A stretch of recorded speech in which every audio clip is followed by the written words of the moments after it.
Welcome to the Parent Hub, your trusted spot for evidence-based tips on raising happy, resilient kids.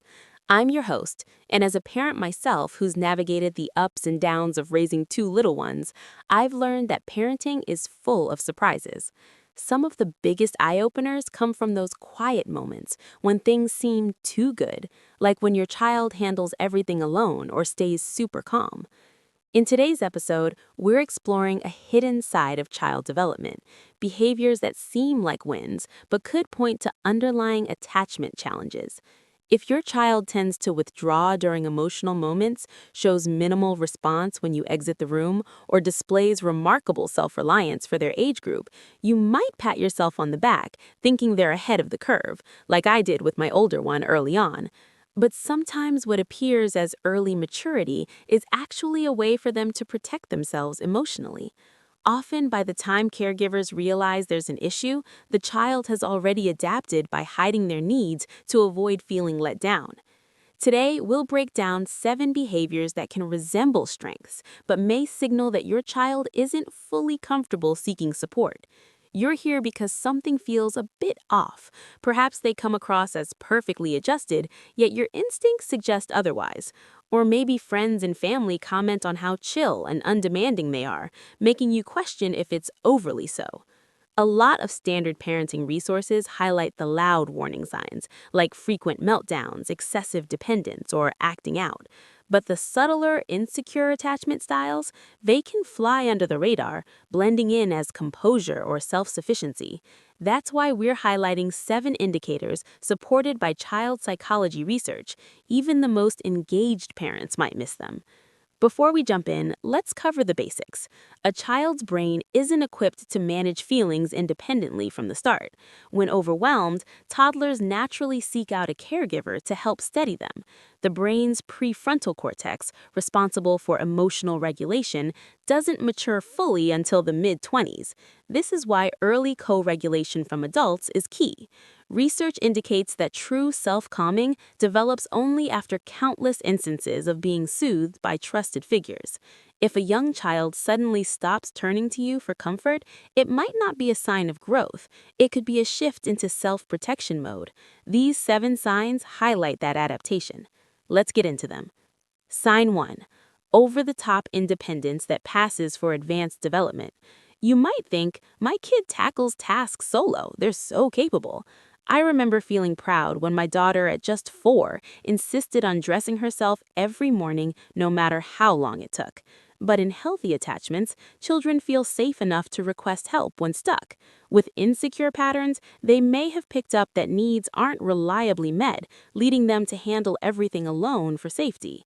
For example, picture your 4-year-old battling a tricky toy for what feels like forever, visibly upset but silent about it. If you offer assistance, they might push back firmly with, "No, leave it," laced with irritation. This isn't pure confidence, it's a guard against vulnerability. Self-reliance is positive, but when it's inflexible, paired with resistance to aid or total avoidance of input, take note. Try this. Begin with gentle, non-intrusive offers on simple things. Say, "That looks challenging. Can I just hold this steady for you?" You're showing that collaboration feels secure without overriding them. Once I started doing this with my kids, I saw them slowly open up more. Sign 2. Constant obedience and a drive to keep everyone happy. Many parents love this. "My child is a model of good manners, always compliant, no fuss." My son went through a phase like this around age 3, and everyone called him the perfect child. However, securely attached kids often explore limits as part of growth, learning that bonds withstand pushback, especially in the toddler to preschool years. Non-stop agreeableness could arise from worry, where they link their lovability to avoiding any upset. Imagine your child accidentally tips over a snack, and they're instantly overwhelmed with apologies. "I'm so bad, I'll fix it right now," looking anxious even if you're calm. That's not innate courtesy, it's a heightened awareness of moods, always tweaking to stay in good graces. These little ones are seen as effortless, but they're often internally on edge. Instead, reassure during mishaps. "Hey, everyone spills sometimes, it's no problem. Shall we wipe it up side by side?" Demonstrate that slip-ups don't harm your relationship. Also, let them witness you handling your own errors gracefully.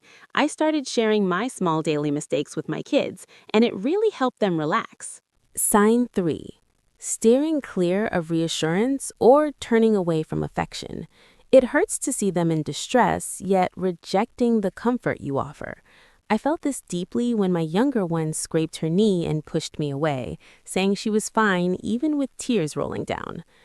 Babies innately anticipate that upset will draw care, but if that's inconsistent, they learn to sidestep it to dodge further hurt.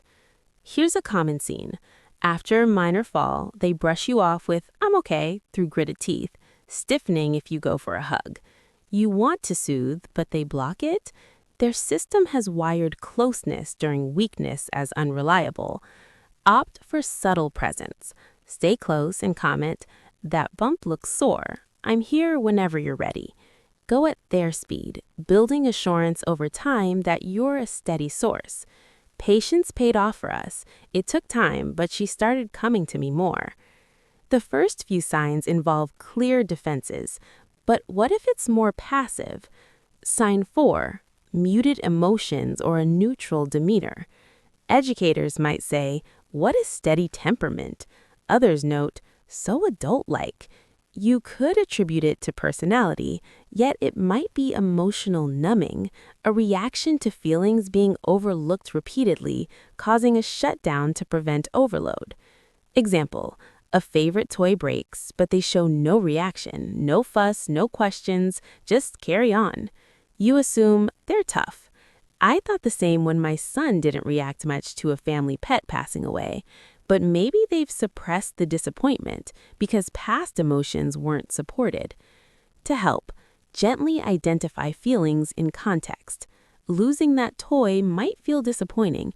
It's all right to feel that. Avoid pressure, just normalize emotions, encouraging them to open up gradually.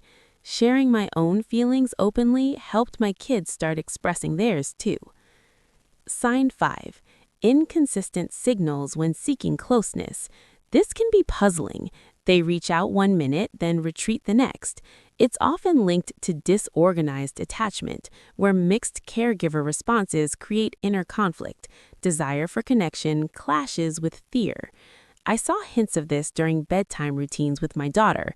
She'd want cuddles, then suddenly want space. Visualize. Distraught, they cling to you but quickly squirm free, only to cry more when separated. Not intentional chaos, it's a wired tug-of-war. They crave you, yet nearness alarms them. Respond by describing calmly, "It seems like you need me close, but it's a bit scary too." That's okay. I'll be gentle and consistent. Steady interactions help reframe you as dependable. Sign 6. Too much openness with unfamiliar people.